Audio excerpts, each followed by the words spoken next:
నమస్తే, welcome to BCN news. నేను విజయలక్ష్మి. ముందుగా ముఖ్యాంశాలు. జ్యూరిచ్ లో తెలుగు డయాస్పోరాతో సీఎం చంద్రబాబు భేటీ. ప్రపంచవ్యాప్తంగా స్థిరపడిన తెలుగు ప్రజలు ఉద్యోగాలు కల్పించే స్థాయికి ఎదగాలని పిలుపు.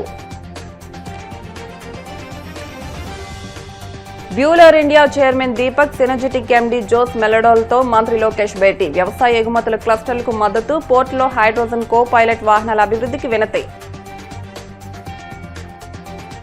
కూటమి పాలనలో దళితుల ప్రాణాలకు రక్షణ లేదన్న వైసీపీ నేతలు. వైసీపీ కార్యకర్త మంద సాల్మాన్ హత్యపై ఎన్హెచ్ఆర్సీ, ఎస్సీ కమిషన్ ని ఆశ్రయిస్తామని వ్యాఖ్య.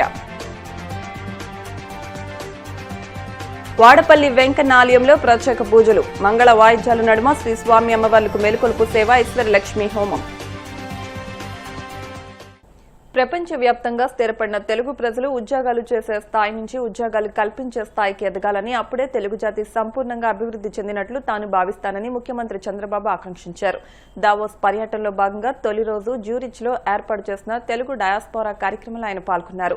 20 దేశాల నుంచి కుటుంబాలతో సహా హాజరైన ప్రవాసాంధ్రులతో ఆత్మీయంగా ముచ్చటించారు. రాష్ట్ర పునర్నిర్మాణంలో భాగస్వాములు కావాలని వారికి పిలుపునిచ్చారు. 20 దేశాల నుంచి వచ్చారు. అన్ని దేశాల్లో తెలుగు వాళ్ళు ఉన్నారంటే చాలా సంతోషం. ఎన్ఆర్టీకి ఎంతమంది మెంబర్షిప్ ఉందంటే 2 లక్షల మంది మెంబర్షిప్ కలిగిన వ్యవస్థ ఎన్ఆర్టీ అని చెప్పి కూడా నేను మీకు తెలియజేస్తున్నా. 148 దేశాల్లో ఎన్ఆర్టీ వ్యవస్థ ఉంది. ఇప్పుడు 195 దేశాలు. 195 దేశాల్లో తెలుగు వాళ్ళు ఉన్నారు, కానీ ఎన్ఆర్టీ ఉండేది మాత్రం 148 దేశాల్లో ఉంది. తొందరలోనే మిగిలిన 47 దేశాల్లో కూడా ఎన్ఆర్టీ వ్యవస్థ ఏర్పాటు చేయాలి. ప్రపంచం మొత్తం అన్ని దేశాల్లో ఉండే ఏకైక వ్యవస్థ ఎన్ఆర్టీగా ఉండాలని చెప్పి మరొక్కసారి విజ్ఞప్తి చేస్తున్నా. 25-30 సంవత్సరాల కంటే ముందు 95లో నేను ఒక ఆలోచన, భవిష్యత్తు ఏ విధంగా ఉండబోతుందని ఒక ఆలోచన చేశాను. నాలో ఒక చిన్న పొరపాటు ఉంటుంది, ఎప్పుడు కూడా ముందు ఆలోచిస్తా ఉంటా దూరదృష్టితో. ఆ రోజు నేను విజన్ 2020 తయారు చేశా సమైక్య ఆంధ్రప్రదేశ్ కి. అందరూ నన్ను ఎగతాళి చేశారు. 420 అన్నారు, ఈయనకి ఏమీ రాదన్నారు, ఈయన చేసేదంతా వేస్ట్ అన్నారు. ఐటీ అంటే ఐటీని గురించి కూడా ఐటీ తిండి పెడుతుంది అన్నారు. కానీ ఈ రోజు మిమ్మల్ని చూస్తే నా ఒక్క పబ్లిక్ పాలసీ, ఐటీని ప్రమోట్ చేయాలనుకున్న నిర్ణయం ఈ రోజు ప్రపంచంలో 195 దేశాల్లో తెలుగు వాళ్ళు ఉన్నారంటే అది ఆ రోజు తీసుకున్న ఒక్క నిర్ణయం. ఇలాంటి అనేక నిర్ణయాలు చేశాం. ఎప్పుడు కూడా మీరు గుర్తుపెట్టుకోవాల్సింది, ఒక పబ్లిక్ పాలసీ ఒక డెడ్లీ కాంబినేషన్.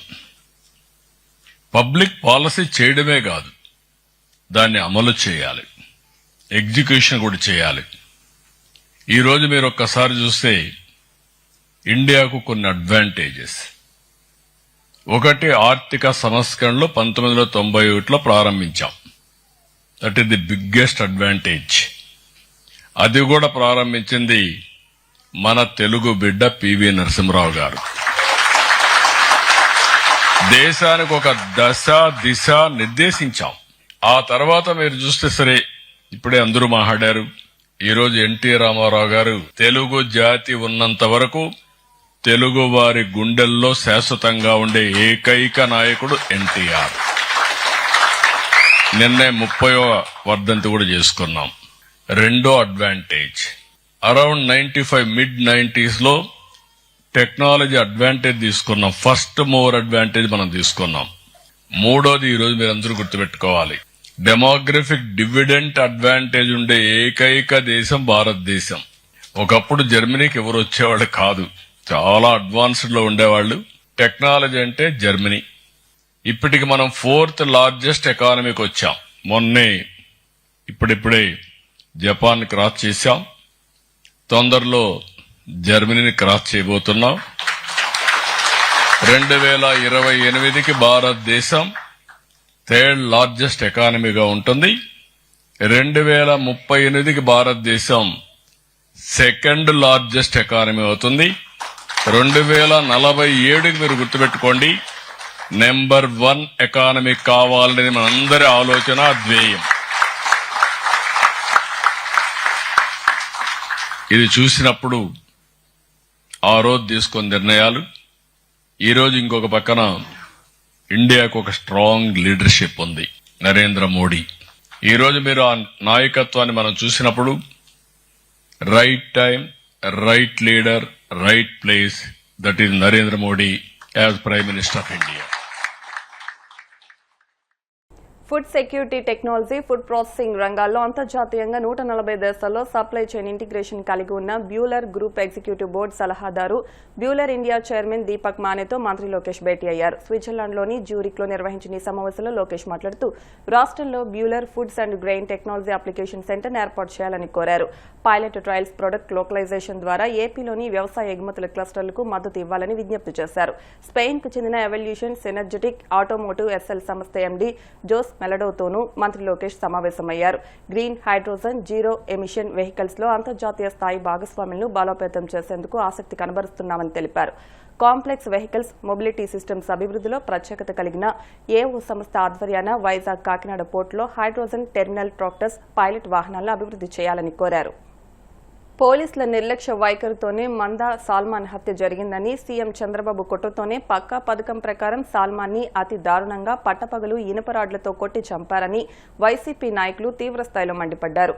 పల్నాడు జిల్లా పిన్నెల్లి గ్రామంలో ఎస్సీ నాయకుడు మందా సాల్మాన్ దారుణ హత్య నేపథ్యంలో వైసీపీ ఎమ్మెల్సీలు లేళ్ల అప్పిరెడ్డి, మొండితోక అరుణ్ కుమార్, రుహల్లా, మాజీ మంత్రులు అంబటి రాంబాబు, వెల్లంపల్లి శ్రీనివాస్, విడుదల రజని, మేరుగ నాగార్జున, మాజీ ఎమ్మెల్యేలు Gopireddy Srinivasa Reddy, Kasu Mahesh Reddy, Malladi Vishnu, party SC cell అధ్యక్షుడు టీజేఆర్ సుధాకర్ బాబు, పార్టీ ఎన్టీఆర్ జిల్లా అధ్యక్షుడు దేవినేని అవినాష్, ఇతర నాయకులు రాష్ట్ర డీజీపీని కలిసి వినతి పత్రం ఇవ్వడానికి ఆయన కార్యాలయానికి వెళ్లారు.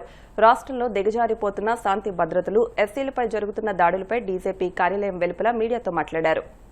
తారీఖున ఆయన మీద దాడి జరిగితే అదే రోజున ఆయన తమ్ముడు, సోదరుడు ఫోన్ చేసి చెప్తే పోలీసు రియాక్ట్ కాలేదు. 11వ తారీఖున భార్య వెళ్లి కంప్లైంట్ ఇచ్చినా రిజిస్టర్ చేయలేదు. 12వ తారీఖున గవర్నమెంట్ హాస్పిటల్లో చేరిన తర్వాత కోమాలో ఉన్నాడని సర్టిఫికేట్ తీసుకుని దాని ద్వారా కంప్లైంట్ ఇస్తే 12వ తారీఖున రిజిస్టర్ చేశారు. కోమాలో ఉన్న పేషెంట్ అని డాక్టర్ సర్టిఫికేట్ చేసిన దాన్ని కూడా చూసుకొని ఖచ్చితంగా అటెంప్ట్ టు మర్డర్ చేయాల్సింది 324 చేశారు. పోలీసులు సాల్మన్ మీద కేసు పెట్టారు, సాల్మనే కొట్టాడని. ఇలా పోలీసులు ఈ వైఖరి వల్ల అక్కడ అన్యాయంగా సాల్మన్ మరణించాడు. ఇదే విషయాన్ని, పోలీసులు నిర్లక్ష్యమైనటువంటి విధానాన్ని డీజీపీ గారి యోధాని వచ్చాం, ముందుగా ఇంటిమేట్ చేసి వచ్చాం. అప్పిరెడ్డి గారు లెటర్ రాశారు, మెయిల్ ఇచ్చారు, మేము వాళ్ళ 11 గంటలకు వస్తామని. సమాధానం లేదు. 4 మంత్రులు, ఎమ్మెల్సీలు, మాజీ ఎమ్మెల్యేలు అందరం వచ్చాం. చాలాసేపు అక్కడ కూర్చున్నాం, సమాధానం లేదు. అక్కడ సీఏ గారు ఉంటే, అయ్యా డీజీపీ గారిని అడగండి, డీజీపీ గారు మా దగ్గర తీసుకుంటారా, రిప్రజెంట్ తీసుకోమనండి, లేదంటే డీజీపీ గారు ఫలానా వాళ్ళకి ఇచ్చేయాలంటే వెళ్తాం. దానికి సమాధానం లేదు. గంట సేపు కూర్చున్నాం, బయటకు వచ్చాం. ఏం చేయాలో అర్థం కాల. అనివార్యమైన పరిస్థితుల్లో రాష్ట్రాన్ని దౌర్జన్యాల నుంచి, రాష్ట్రాన్ని అల్లరి మూకల నుంచి లా అండ్ ఆర్డర్ కాపాడవలసిన హెడ్ క్వార్టర్ గేటు దగ్గర ఉంచవలసి.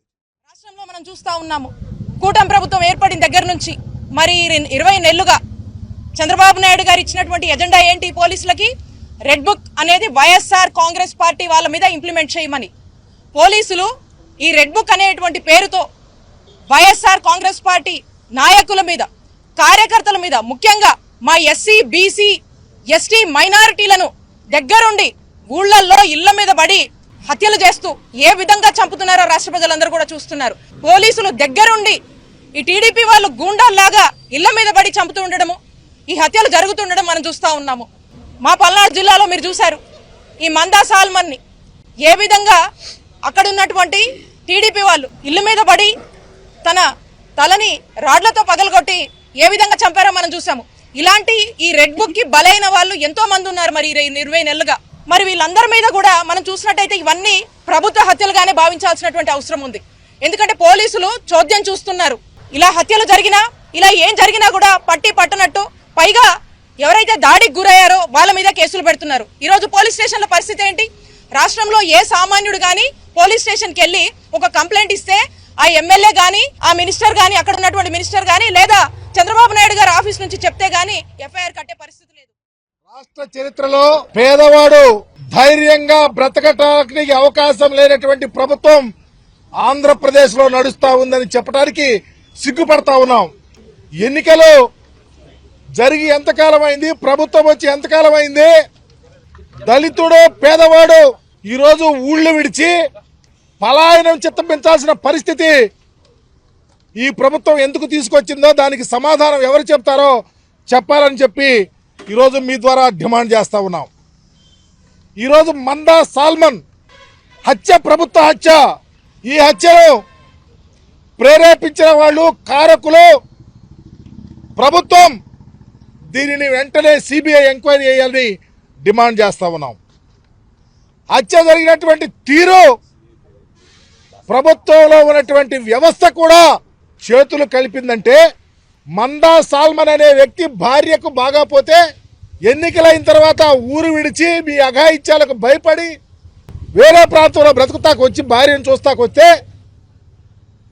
అతని మీద దాడి చేసి అతన్ని బహిరంగంగా కొట్టి తల మీద అతను హాస్పిటల్లో చావు బతుకుల మీద ఉంటే పోలీసు వారికి ఫోన్ చేసి వెళ్ళి కంప్లైంట్ ఇస్తే కేసు కట్టరు.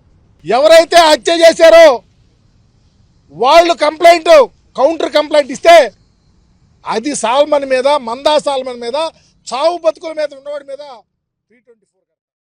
20-30 సంవత్సరాల క్రితం విన్నాం బీహార్లో జంగిల్ రాజ్ అనేవాళ్ళంట. ఈరోజు కళ్ళారా ఆంధ్ర రాష్ట్రంలో చూస్తున్నాం.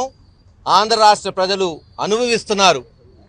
ఆంధ్ర రాష్ట్రంలో ఉంది దొంగల రాజ్యం, డకాయిటీ రాజ్యం. చంద్రబాబు నాయుడు గారు ముఖ్యమంత్రి అయినప్పటి నుంచి పిన్నెల్లి గ్రామంలో దాదాపు 200 కుటుంబాలు ఎస్సీ, ఎస్టీ, బీసీ మైనారిటీ వర్గాలు ఊరి నుంచి వెలేస్తే, తరిమేస్తే ఇప్పటి వరకు ఎస్పీలకి, డిఎస్పీలకి, సిఐలకి చెప్తే ఆదరించిన వాడే లేడు. నక్సలిజం చూసాం, ఫ్రాక్షనిజం చూసాం. చనిపోయిన వాళ్ళు వాళ్ళ ఇళ్ల దగ్గరికి తీసుకెళ్ళి వాళ్ళ మత సాంప్రదాయం ప్రకారం కార్యక్రమాలు జరుగుతాయి. ఆ గ్రామంలో, వాళ్ళ ఊర్లో, ఆ పట్టణంలో. ఊరికి తీసుకురాకూడదంట పిన్నెల్లి గ్రామానికి. మీ జాగిరా రానీరంట, దళితుల్ని వాళ్ళ బంధువుల్ని రానీరంట. అందుకే జగన్మోహన్ రెడ్డి గారి ఆదేశాలతో నేను చెప్పా, మేమే వస్తున్నాం, ఆపేవాడు ఆపండి. ఈరోజు మీరు ఆపితే రేపు అదిగో ఆ జగన్మోహన్ రెడ్డి గారు వస్తాడు, అప్పుడు ఏం చేస్తారన్న. అట్ట కూడా రానిరా. అందరం పోతే 5గురిని పంపిస్తారంట. ఇదేమన్నా పేరంటమా? చావు నివాళులు అర్పించాలి, వాళ్ళ బంధువులు రావాలి.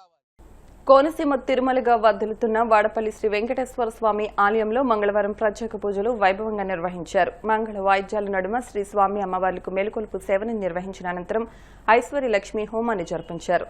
అర్చకులు శ్రీ స్వామి అమ్మవార్ల వసంత మండపంలో అష్టోత్తర పూజలు నిర్వహించగా ప్రత్యేక అలంకరణలో ఉన్న స్వామిని దర్శించుకుని భక్తులు తరించిపోయారు.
ఇప్పుడు కాసేపు ప్రకటనలు.